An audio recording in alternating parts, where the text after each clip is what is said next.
Ghosting. Comment gérer la manipulation sentimentale passive? Le ghosting désigne une disparition volontaire, brutale et inattendue. Issu du terme anglais ghost, qui veut dire fantôme, c'est l'acte de sortir de la vie de quelqu'un subitement, sans la moindre explication. Mais le comportement lâche, irrespectueux, voire sadique, qu'implique le ghosting, n'est pas l'apanage du pervers narcissique. Que l'on subisse cette violence morale en famille, au travail ou en couple, il indique un égocentrisme cruel qui n'est pas forcément pathologique et surtout, c'est un déni de la victime. Voici comment réagir à cette forme passive de manipulation mentale. Cette réflexion est tirée d'un article du site internet www.pervers-narcissique.com, dirigé par Pascal Couder, psychanalyste et psychologue clinicien, co-auteur de l'ouvrage de référence « La manipulation affective dans le couple, faire face à un pervers narcissique ».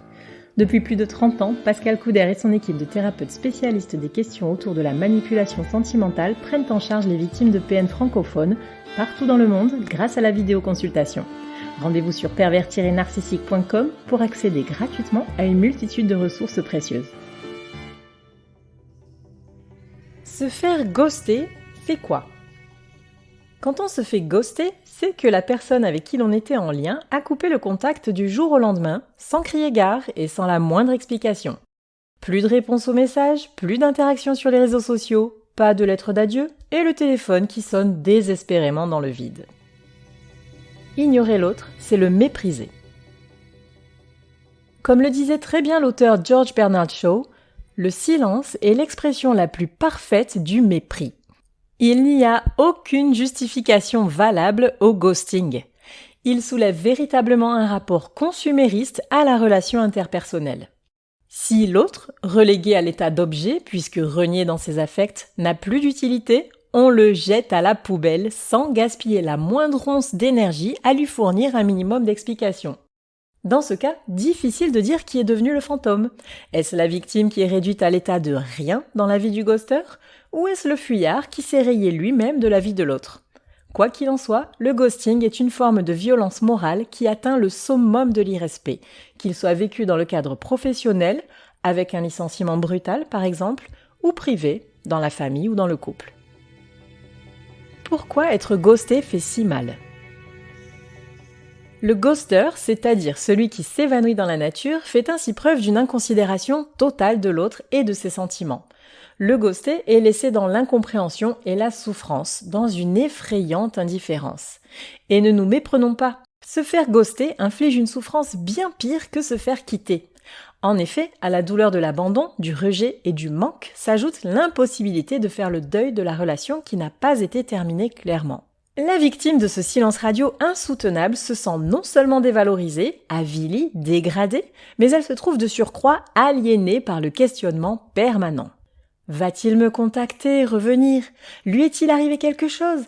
Ai-je causé des torts sans m'en rendre compte? Sont des réflexions qui tournent en boucle dans sa tête et la submergent. Elle refait toute l'histoire et cherche les signes avant-coureurs qui auraient pu la mettre en garde contre ce traitement méprisant. Ainsi, elle s'oublie et met sa vie en suspens. Ce que fait le ghoster en la privant de certitude, c'est qu'il la laisse présumer jusqu'à douter d'elle-même. On reconnaît ici la technique manipulatoire du gaslighting, si chère aux pervers narcissiques. Cette passivité suffit à empêcher la victime d'aller de l'avant pour guérir de ce qui est ni plus ni moins un traumatisme. Qu'est-ce qui pousse le ghoster à disparaître? 6 pistes de justification au silence radio choisi. Il arrive que le fuyard refasse surface, mais il n'y a pas d'équivoque possible. Derrière un ghosting, il n'y a que des explications égocentrées. Bien évidemment, un cas de force majeure n'entre pas en ligne de compte. Ce sera d'ailleurs l'excuse préférée des plus lâches, incapables d'affronter leurs responsabilités. Mais à moins d'invoquer un coma ou une séquestration, difficile de nos jours d'imaginer quelqu'un resté sans aucun moyen de communication et de déplacement pendant des semaines, voire des mois. Bien qu'insuffisantes pour la plupart, voici les éventuelles justifications au ghosting. 1. Fuir une situation compliquée. La relation est houleuse et il est parfois difficile de prendre du recul pour s'interroger sur ce que l'on désire vraiment. Mettre de la distance est effectivement un moyen de se recentrer, bien que les règles de base de la communication bienveillante auraient dû imposer de prévenir l'autre de ce besoin. Le triangle de Karpman nous enseigne combien il est facile de passer de victime à bourreau en troquant les tourments du couple contre le no-contact. 2. Avoir peur de rompre. Courage, fuyons est le mot d'ordre de cette façon de rompre. Plutôt que d'assumer une décision unilatérale, autant faire la politique de l'autruche et laisser l'autre se débrouiller avec sa peine. Il finira bien par comprendre. Le problème, c'est que tant que l'espoir subsiste, parce qu'effectivement, le silence donne une place à l'espoir, la personne ghostée est privée de sa chance de guérir plus rapidement du chagrin d'amour. C'est une fois de plus la preuve que l'égocentrisme est à l'origine de cette stratégie d'évitement. 3. Éprouver des difficultés à s'exprimer. Parler de ses sentiments et de son ressenti n'est pas évident pour tout le monde. Mais même lorsque l'on présente une inaptitude à communiquer sur ce registre, le courage de ses opinions et le respect d'autrui devraient toujours dicter d'en faire l'effort. Il suffit de poser des mots aussi concis et factuels soient-ils, tels que « j'ai besoin de temps » ou « c'est fini ». 4. Redouter de se confronter à la souffrance de l'autre. Chez quelqu'un de psychologiquement normalement constitué, assister à la peine de l'autre n'est jamais plaisant. Une personne hypersensible peut vouloir s'épargner cette étape. Mais si elle est aussi empathique qu'elle se plaît à le croire, elle ne doit pas céder à la déresponsabilisation. Se mettre des œillères n'est jamais la solution, et ce n'est pas parce que la peine n'est pas vue qu'elle n'existe pas. Et en voulant se préserver, on cause encore plus de tort à l'autre. C'est l'inverse de l'empathie finalement. 5. Craindre l'engagement. La peur de l'engagement peut frapper brutalement parfois.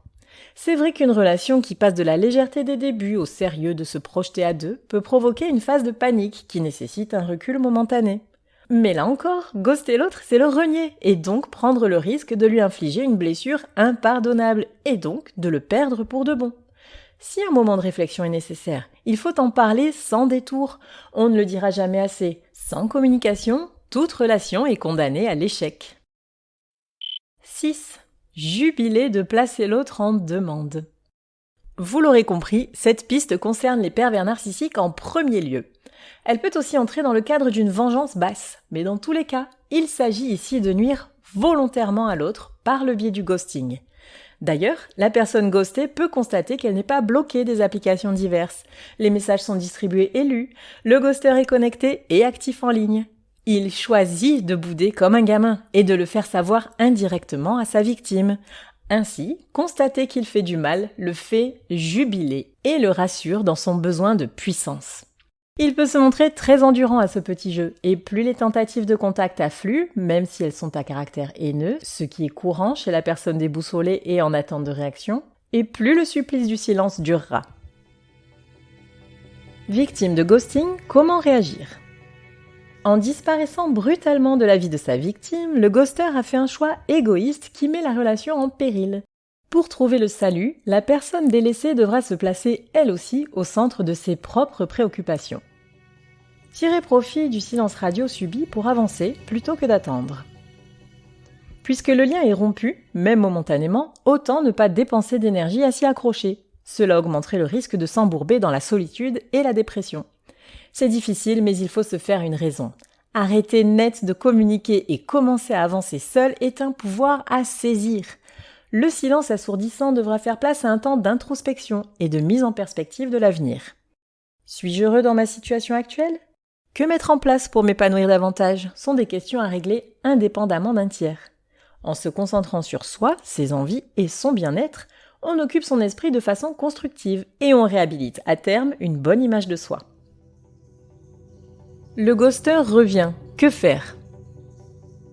Après avoir tant espéré, tant pleuré, tant souffert, il n'est pas rare que le ghoster revienne, même après plusieurs mois d'absence.